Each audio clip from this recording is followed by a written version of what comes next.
Hello, everyone. Today is the 21st of June, and at the beginning of summer, we have been having a heat wave here in England, which normally is 2 or 3 days of heat, but very, very welcoming. Today it has rained a lot, but not a lot, a little bit, but still very hot. Anyway, summer, welcome. Okay, I'm going to give you my 2 cents worth on the controversy between Senator Ted Cruz and Tucker Carlson. I know that by now you have all seen the video. I know that you have probably listened to all the comments and so on. But I'm going to give you my 2 cents worth. And one is going to deal with the passage, the extract when they're talking about the Bible and the nation of Israel and so on. And the second one is going to be with something that nobody talked about, because it's just a sentence that he says there at the end of the video about his family being from Cuba, and he mentions that his father was tortured by the military dictator Batista. He doesn't say that. He says he was tortured by Batista, and then his aunt was imprisoned by the communist regime, and he hates communism and so on. And okay, so I'm going to talk about that because I'm interested in culture and cultural associations, and especially people who, for many reasons in life, go from one country to another, which is my case, for example. I came to England as a teenager. And what happens then culturally? What happens to the first generation and the second? And whether you continue to have this link to that country or not, it interests me. And I'm going to, again, talk about that. So first of all, with the biblical passage and so on, here, let me share it with you. They start talking. You will hear about something else, the continuation of an argument, and then he'll go on to talk about the Bible. All right. So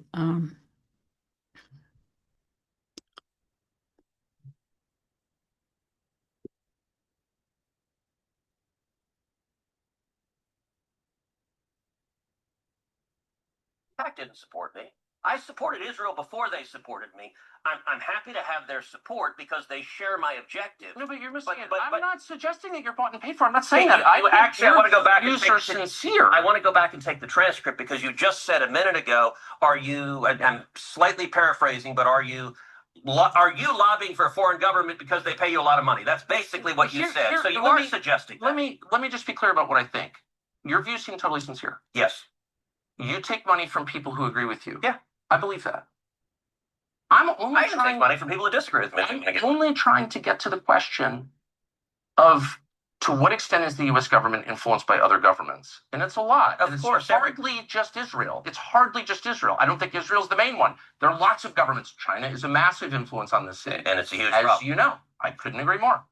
And there are lots of other. The UK, which is a truly sinister place, in my opinion, as a ethnic Brit, I can say. I think that's my view.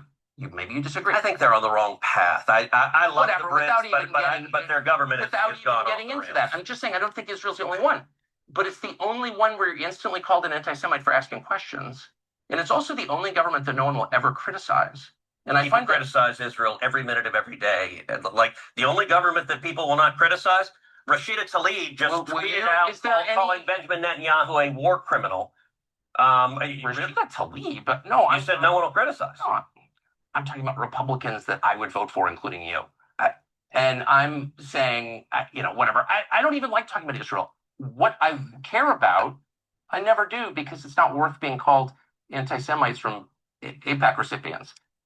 But now we are on the verge of joining a war, and I just want to be clear about why we're doing this. All right, so, and let's get into Iran momentarily, but you suggested it was a strange thing that I said a minute ago that when I came into the Senate, I resolved that I was going to be the leading defender of Israel. And what you didn't ask is why. So let me tell you why. No, you said I was obsessed with Israel, and you had just told me that like your driving motive to get to the Senate was to defend Israel. I'm No. like, I don't think I'm the one who's obsessed with Israel. Okay, so Tucker, words matter.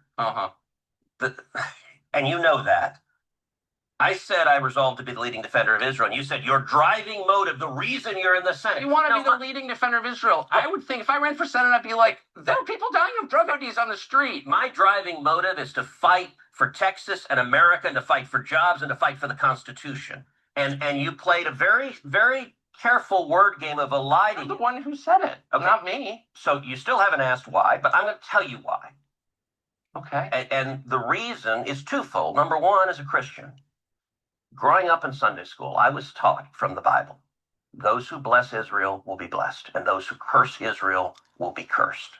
And from my perspective, I want to be on the blessing side of things. Of those who bless the government of Israel? Those who bless Israel is what it says. It doesn't say the government of, it says the nation of Israel.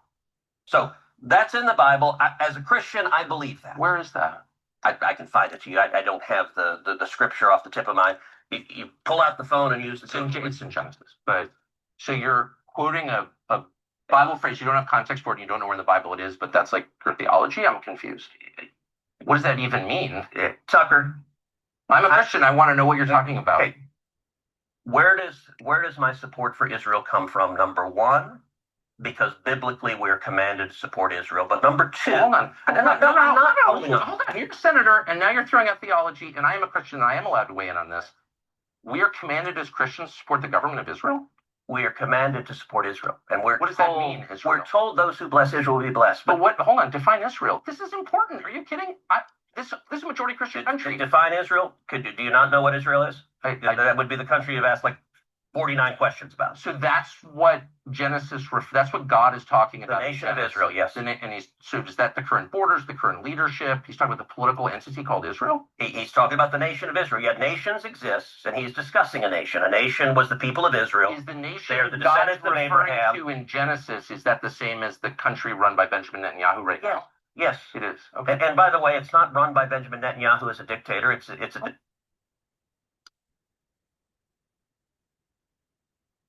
Okay, so here I come now with my 2 cents worth. The Bible, I'm speaking here my understanding as a Catholic, all right? So I am not a theologian, so I cannot give you some people, for example, Taylor Marshall and Candace Owens also have talked about this. I didn't want to listen because I didn't want my understanding to be influenced by what they said. I just go by my intuitive, cradle Catholic, as we are called, explanation of this. The way I see it is this. The Bible, for a Christian, is made up of the Old Testament and the New Testament. The Catholic Church, meaning both the Catholic and the Orthodox Church, accepted, okay, that the Old Testament was going to be part of the Bible. And so we have the old law and the new law instituted by Jesus Christ, who Christians believe that is the Messiah, the promised Messiah to the Jewish people. The Jewish people do not accept that. That is why they keep to the old religion and they are Jewish. The Christians believe that Jesus Christ, which means Messiah, came, the Son of God, and, okay, we get this right? Now, there are many covenants, but one of the covenants that God made with Abraham, but that is the Old Covenant, okay? And the Catholic Church would argue that it was in order, all the prophecies about the Messiah and so on. What happened was that the disciples, Jesus' disciples, who were obviously Jewish, but believed in him, accepted what Jesus called the new and everlasting covenant that the Catholic Church repeats at the moment of consecration. Okay, now, so this is a new covenant. What was the reason for that new covenant? That old covenant and others beside would extend to the Gentiles, meaning to the rest of humanity. It superseded the old covenant. It doesn't mean that the old covenant was refused or was not real or wasn't. No, it means that, as Jesus Christ said, that he fulfilled the law, he completed it. Okay, it doesn't mean that the old law was wrong. It means that it was finally completed. All right, so there is a new covenant for humanity, not just then for the Jewish people. Okay, the new and everlasting covenant. Jesus Christ never rejected the faith he was coming from, but he completed it. So if you are Jewish, and obviously you do not accept that Yeshua was the Messiah, obviously you reject all that. Okay, so you are with the Jewish religion, the Old Testament that we call, okay? So that is the covenant that you can say, this is our covenant with God. But if you are a Christian, you cannot just concentrate and focus your thing about your effort or your understanding about the Old Covenant. Because if you are a Christian, is because you accept the new and everlasting covenant for the whole of humanity. You cannot have both. You cannot be Jewish and Christian at the same time. Okay? Let me rephrase that. You can be a Jewish Christian. For example, you are Jewish by race and by religion and by tradition, and then you've studied for whatever reasons, you came to the understanding, the conclusion that, yes, Joshua was the Messiah. And so you, let's say, convert is the word that we normally use. Yes, so you become a Christian because, for whatever reason, okay, you have come to that conclusion that he was. And so you accept his teachings. So you can be a Jewish person by race and by tradition, by religion, who, as the apostles, the moment that you accept Jesus Christ as the Messiah, you become Christian. So you can be a Jewish Christian. What you cannot be is a Christian Jew, because there is a conflict there. If your covenant, the covenant that you understand, is the old Jewish covenant and not the Christian covenant, then you are Jewish, you're accepting the Jewish religion. You are not accepting the Christian religion, because you think that the old covenant is more important than the new one. That's fine, I get it if that is your belief, but you cannot say that you are Christian. This, I think, I have changed my opinion, because I always saw those who rebelled against the church in the 15th century, the Protestants, who some people refer now as the historical Protestants. But those historical Protestants, especially in the country of the United States, have developed into many other, I think it's 50,000 denominations, because everyone can interpret the Bible the way they see fit and so on. So I always, as a Catholic, saw them, the evangelicals, for example, as a heresy of Christianity. I have changed my mind. I think they actually is a heresy of Judaism, because they accept the Old Testament without, it seems, a relation to the new, or when there is a sort of not a conflict, but when Christianity supersedes the old law, the new law supersedes the old law, they always go for the old law. So in that, you accept the Jewish religion. But nevertheless, you go around saying Jesus, Jesus. So you are actually a heresy of Judaism. Because if you are Jewish, you do not accept Jesus as the Messiah. That's a contradiction. Okay. Good. Okay, I'll leave it there. Let me go on to the next point. Okay, let me go on to the next point then. So let me share this.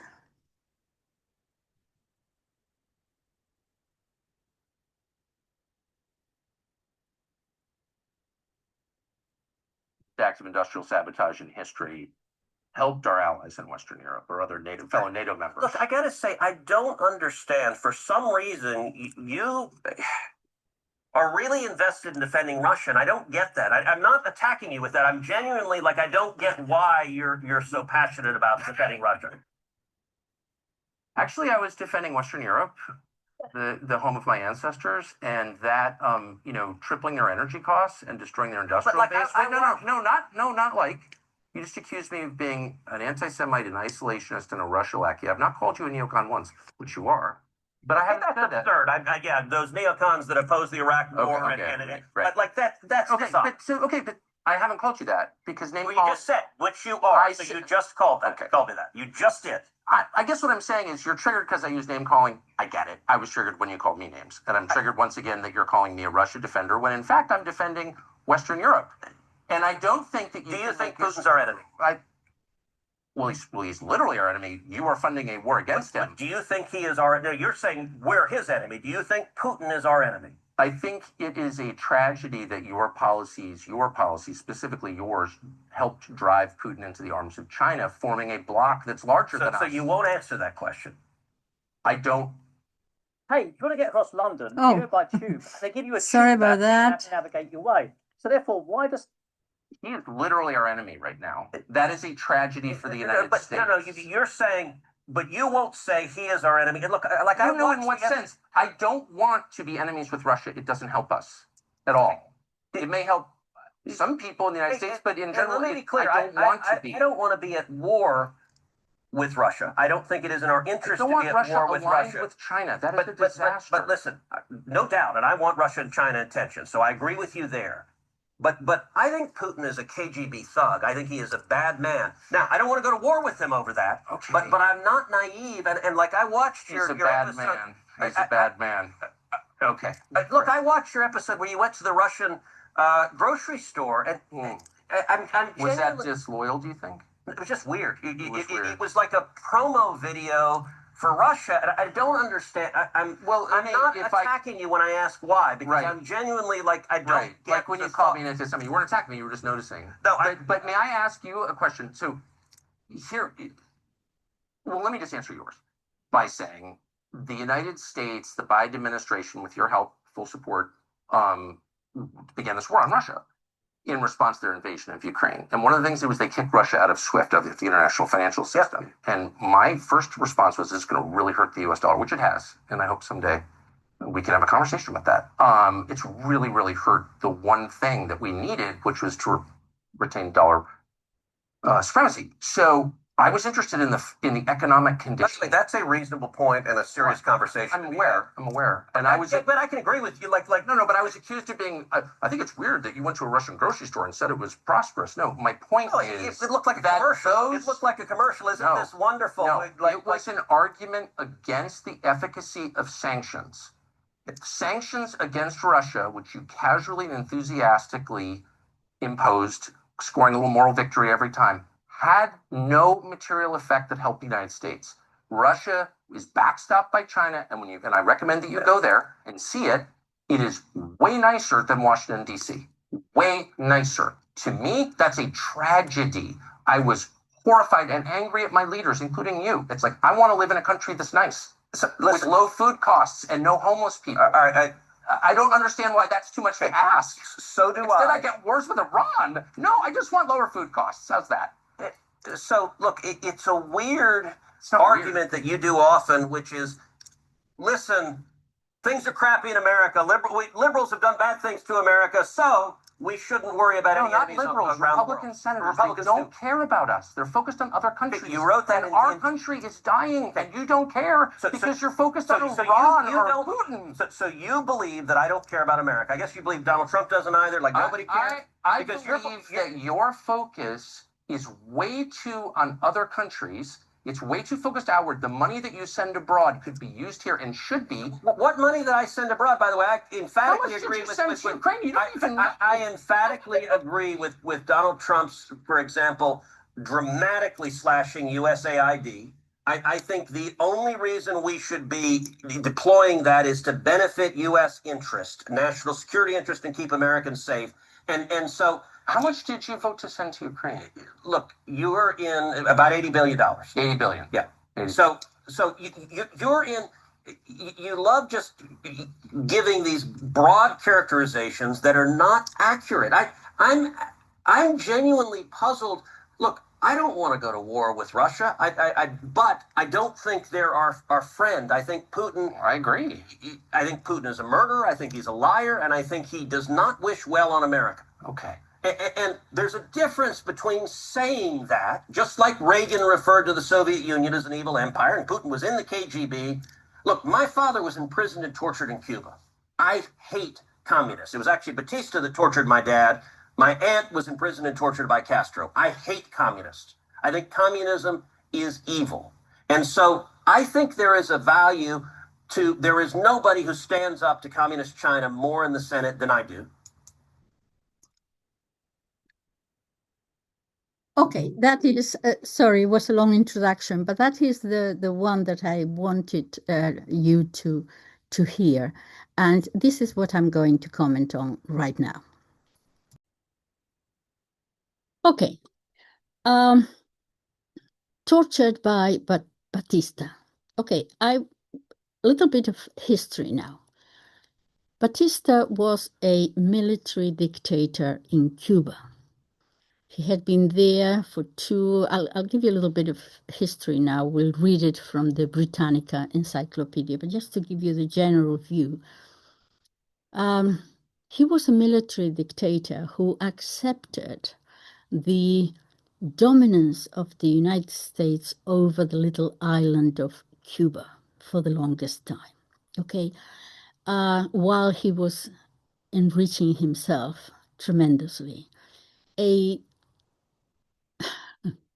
It happens in Latin America. In other words, there is a 1% of the population who will betray their country and their people in exchange for power and wealth and so on, to be subservient to the United States. This has been happening since the 19th century. Batista was one of those people. Okay, so that provoked a revolution in 1959 led by Fidel Castro. You've heard of him. All right. Fidel Castro, believe it or not, was not originally a communist. Fidel Castro rose against Batista and that 1% of the white population who were always subservient to the United States and wanted to overthrow him from power. Yes, eventually he accepted communism. Basically, people doubt how much of a believer he was, certainly not at the beginning, certainly yes at the end, but partly because in that Cold War period in 1959, the Soviet Union was the only one who would help him. Would help him, for example, the only thing that little Cuba has is sugar.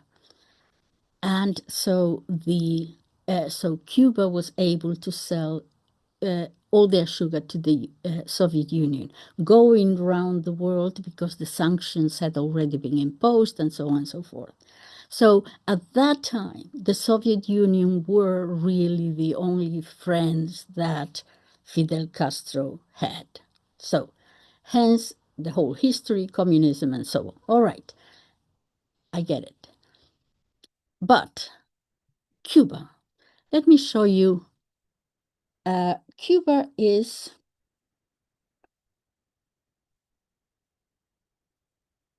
42,800 square miles. It's a long and narrow island, little. It's 750 miles, that is 1,200 kilometers from east to west. It's right there, very close to Florida, yeah? But only really 60 miles, 100 kilometers wide in most places. A third of it is taken by high mountains and rolling hills. Okay. They don't have very much at all except sugar, but they do have a crucial geographical spot there in the Caribbean. Let me show you, let me share something with you. Just a second.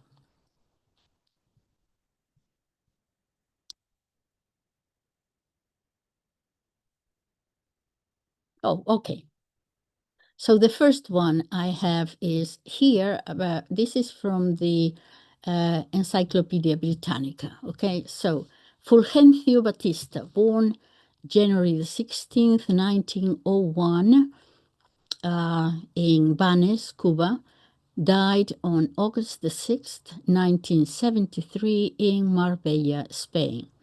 He was a soldier and political leader who twice ruled Cuba, first in 1933 to 1944 with an efficient government, and again in 1952-59 as a dictator, jailing his opponents, using terrorist methods, and making fortunes for himself and his associates.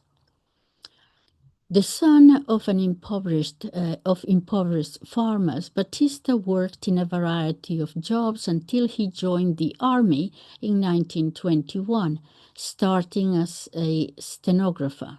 He rose to the rank of sergeant and developed a large personal following. In September 1933, he organized the Sergeants' Revolt. It toppled the provisional regime of Carlos Manuel de Céspedes, which had replaced the dictatorial regime of Gerardo Machado y Morales. In the process, Batista became the most powerful man in Cuba and the country's de facto leader. An astute judge of men, Batista preferred to consolidate his control through patronage rather than terror. He cultivated the support of the army, the civil service, and organized labor. Ruling through associates the first few years, he was elected president in 1940. While greatly enriching himself, he also governed the country most effectively, expanding the educational system, sponsoring a huge program of public works, and fostering the growth of the economy. So not bad. After his term ended in 1944, Batista traveled abroad and lived for a while in Florida, where he invested part of the huge sums he had acquired in Cuba. During the 8 years that he was out of power in Cuba, there was a resurgence of corruption on a grand scale, as well as a virtual breakdown of public services. His return to power through a bloodless military coup that deposed President Carlos Prío Socarrás in March 1952 was widely welcome. But he returned as a brutal dictator, controlling the university, the press, and the Congress, and he embezzled huge sums for the soaring economy. In 1954 and 58, the country held presidential elections that, though purportedly free, were manipulated to make Batista the sole candidate. His regime was finally toppled by the rebel forces led by Fidel Castro, who launched their successful attack in the fall of 1958. Faced with the collapse of his regime and with the growing discontent of his supporters, Batista fled with his family to the Dominican Republic on January 1st, 1959. Later, he went into exile on the Portuguese island of Madeira and finally settled in Estoril near Lisbon, where they usually go. Okay, so let me give you another one. Hold on.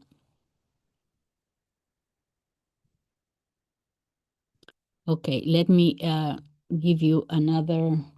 Let me see if I can show you a map about Cuba and Guantanamo Bay and all the rest of it.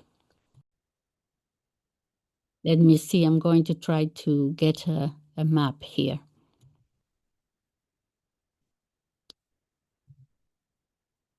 Okay, so this is where little Cuba is here, okay? Florida, the United States. Here is where Guantanamo Bay is, which is, I don't know whether the jury or the facto, probably both, or probably the jury or the facto, by the United States. All right? Okay, so, okay, let me stop and let me continue.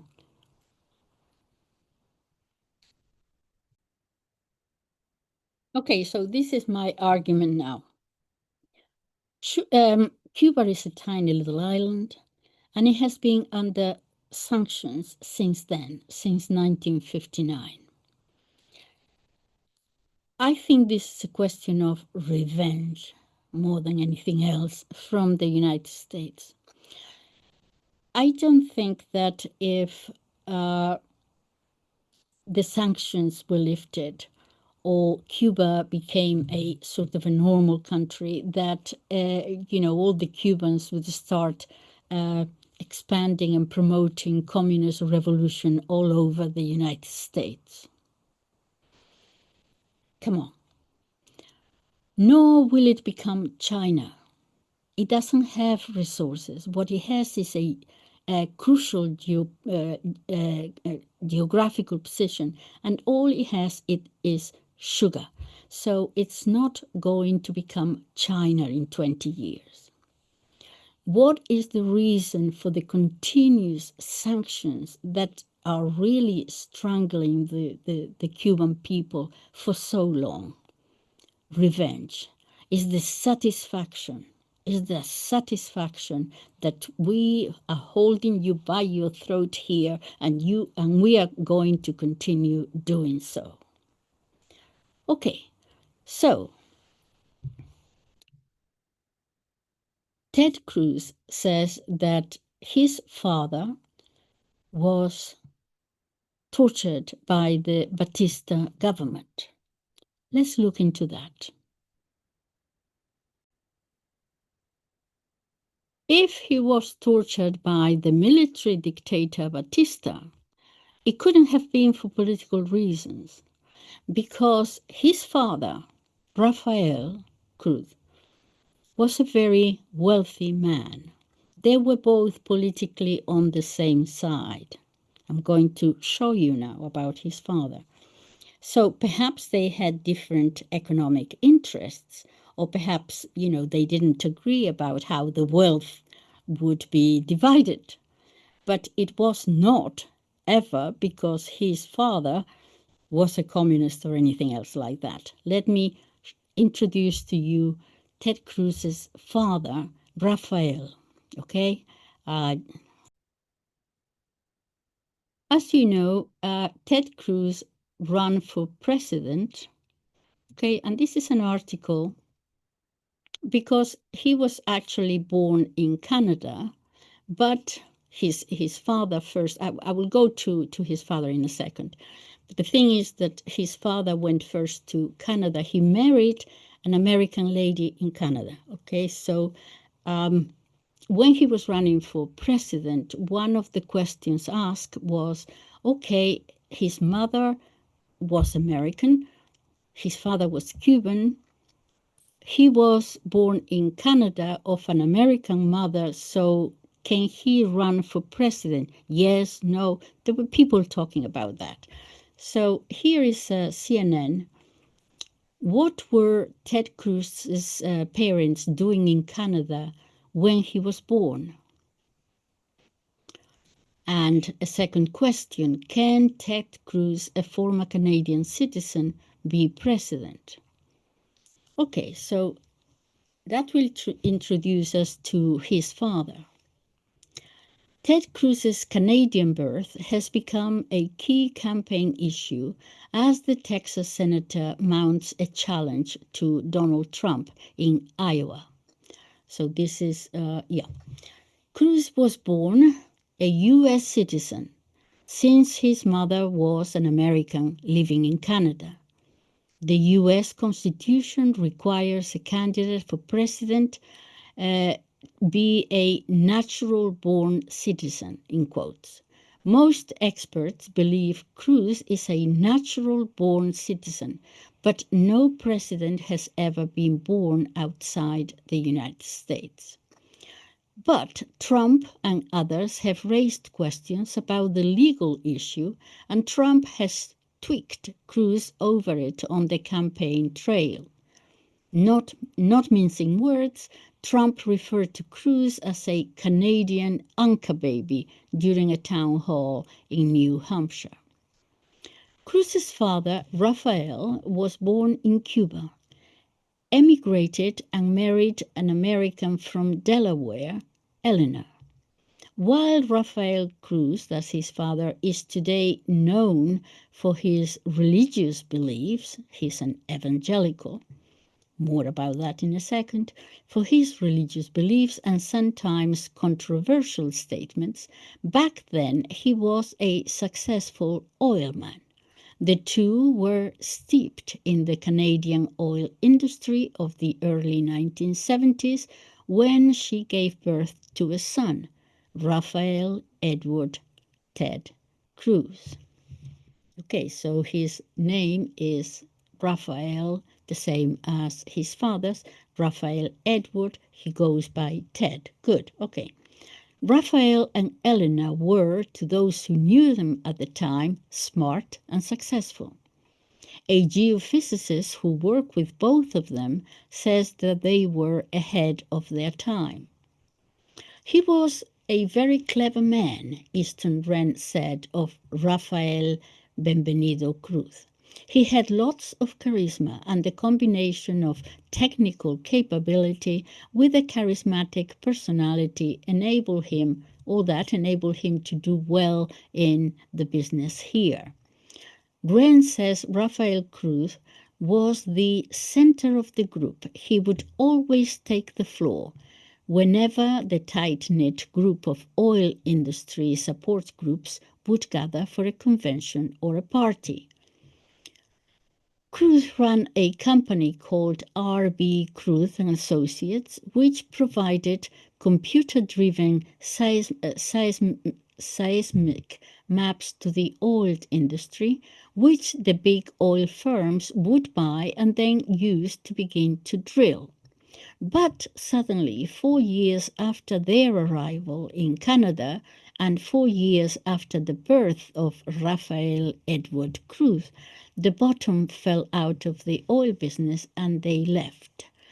Rafael Sr. became an evangelist in Texas. His son, who changed his name to Ted when he was 13, became a Republican senator and presidential candidate. The backstory is fascinating, and you can watch Drew Griffin's video report above to learn more. Okay, so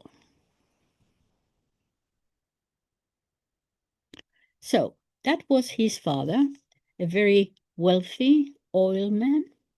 and then an evangelist.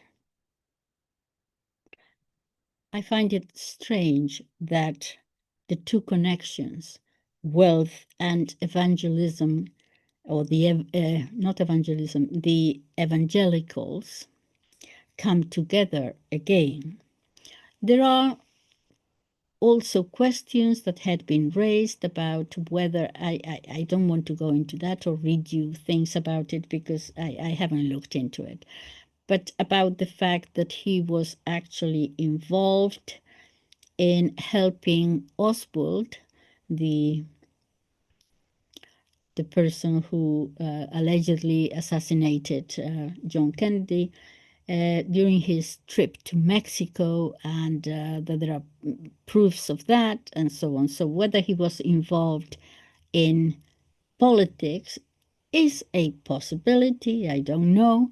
But here we have again that coordinate of wealth and the evangelicals and all the rest of it. Now,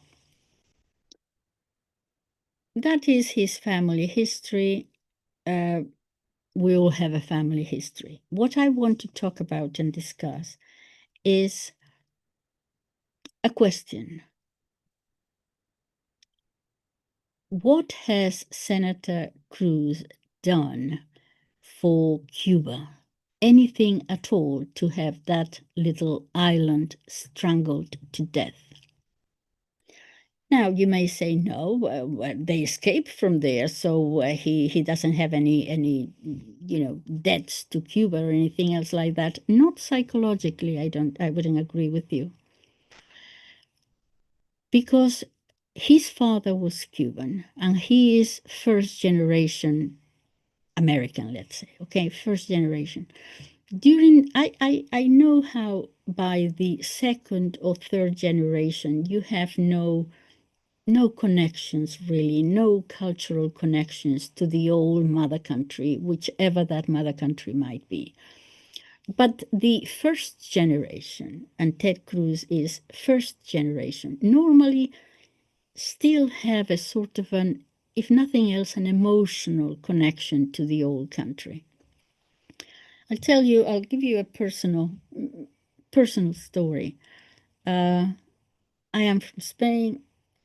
My daughters are American, and they are 100% Americans. I married an American man, but there is always that little something, perhaps it's 5%, whatever, of associations with Spain. They love Spain. They want to be somehow a little bit part of Spain somehow. Although they are American, if you heard them talking and the way they're American, but there is this thing, a sort of an attachment. Is it emotional? Is it something about Spain? To the point of when my daughter got married, she wanted something from Spain. And so she said, I think I want to wear the Spanish mantilla here, just to have something visible from Spain. Well, of course, my family told her, darling, brides do not wear the Spanish mantilla, okay? It's usually the witness, the godmother to the wedding. Let me explain this about godmother to the wedding. In a Catholic wedding, no one gives the bride away to the groom at all. They give each other to each other, yes? Just as it's not the priest that marries them, they marry each other, okay? Now, so what happens is that they enter, I think I have spoken about this before, they enter the church together, and there are the godfather and the godmother of the wedding witnesses, okay? The official witnesses, as it were, and the ones who signed. Okay, so it normally is the bride's father, if he's alive, and the groom's mother, but it could be the brother, it could be really anybody. But if your parents are still alive, they are the ones who are the witnesses to the wedding. Okay, so my family explained to my daughter, sweetheart, look, the bride never wears the Spanish mantilla. It is the godmother to the wedding that wears it. And my daughter said, look, here in America, we don't really understand those nuances or anything. You know, they won't know the difference. I just want to wear something from Spain. And they said, oh, okay, very nice. And everybody loved it. Okay. And she was absolutely beautiful. Looked absolutely beautiful there. Okay, what I'm saying is that even though she is American, there is a certain, being first generation, she's still carries that connection. Why do I say all this and give you this example? Because it seems that when I ask the question, has he ever done anything for Cuba at all? It's because of this cultural connection. Does he feel at all any emotional part that sees that little country where his father came from, although his father denounced it and became something else, but certainly his grandfathers is his predecessors, his ancestors come from that little island. And my point is that it seems natural that perhaps there might be a little space in his heart there to say, could I do something to help the people in this island? And I don't think there is at all. And I whenever I come across that, I have a certain, I feel uncomfortable. I have a certain disdain for those who emotionally renounce where they come from. And it could be a geographical area, or it could be, perhaps you can even apply this to the question of class, for example. Many working class people make it big and they become successful millionaires. Good for you. I don't have a problem with that at all. I hope everyone would have that success. My problem is if when you become rich and famous, you forget your roots and you talk about that, you become part of the club. And so as you are now part of this wealthy, powerful club, you look at those where you came from with disdain. That is my problem. There are many cases. I follow American politics, and I was just listening to a very famous lawyer. I think his name is Robert Barnes. Very successful, very intelligent, but nevertheless, he has very present in his mind that whatever success he has achieved, he comes from these people down below that everyone kicks around. He hasn't forgotten. I respect that. Okay, the same with Steve Bannon. Now, I don't follow him. I know he's now on the news with Tucker Carlson about this and that. I don't follow him at all. But I know that even though he got very far in the Navy, I think he became was it an admiral or some? But anyway, he was in a position of authority in the Navy. He hasn't forgotten where he comes from. That's my thing. Do not disdain the people you know where you come from. I think that is despicable. I think that is deplorable. You know, that your eagerness to become and part of the club makes you forget where you come from. Enjoy your success, enjoy your power, but don't disdain where you come from. I think that is betrayal. I think that is treason. And the same about countries. I know America is a nation of immigrants. We are told that all the time.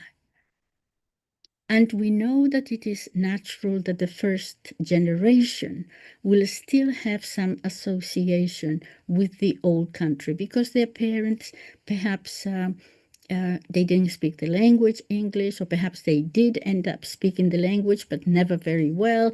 And so you hear their children, when they talk about their parents, talking with their accent from wherever they come from and so on. So the first generation, there is a connection there. Okay, the second generation might not have any at all, and the third generation, nothing at all. That is natural, I think. But when you are still the first generation and you're still aware where your ancestors came from, I think that break of not wanting to know anything about the country that you came from, not willing to do just a tiny little bit to help them out, nothing, just a total emotional disconnect. To me, when you are in a position perhaps to do something, that to me is a betrayal to your roots. And that is why, and he is not the only one, I don't see very many, they're called Hispanics, aren't they, in a position of power in the United States that have a good disposition towards the countries where they came from. I'm not saying that you have to betray the United States in order to help those countries.